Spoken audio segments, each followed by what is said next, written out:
Nilesh Shah, who's the managing director at Envision Capital itself.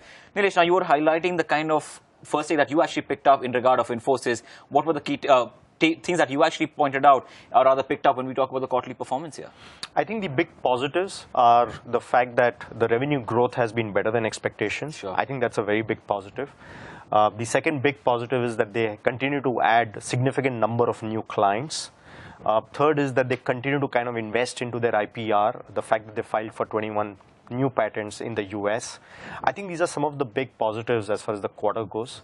The positive from the next quarter perspective is that they have at least upped the guidance more towards that 10% kind of a zone, which I think reflects their confidence in the business opportunity, and the fact that they've bagged a few number of large deals recently, I think is a reflection of renewed aggression at Infosys. You know, the guidance part itself is pretty crucial. I want to highlight a little bit on that for the simple reason you had the previous guidance around about 6 to 10%. On that itself, in terms of the next couple of quarters, you were assuming very marginal growth itself is what Infi actually had to go ahead and achieve, and hence you had that revision coming in the first place. But still, the upper band of that range hasn't really been moved. You're still talking 9 to 10% itself. Does that, what kind of a sign does that actually show you? Are they being too cautious out there, or is it the fact that the macro environment still looks somewhat volatile? How would you read that part of it? Because in terms of incremental growth that's actually required, is probably nil right now to achieve that 9 to 10%.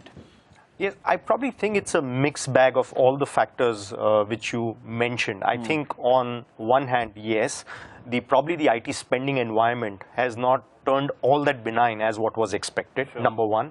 Number two is the renewed sales initiatives in terms of getting new business deals. I think that's something which will play out in the second half of this financial year. So it might be a back-ended performance coming in from that. And maybe I still think that knowing the way Mr. Narayan Murthy has done in the past, it might reflect some kind of conservatism that really you don't need to talk up at this stage. You probably still have another quarter to do so when you have, in fact, even a much better visibility of FY15. Makes sense. That's really been the trend with Infosys, hasn't it, historically. But talking about margins now, that's the other pressure point there, which we've seen a little bit of a surprise coming in terms of how margins panned out? Absolutely. I clearly believe that if you were to really look at the disappointment of this quarter, it's clearly on the margin front. Infosys has always been a margin leader.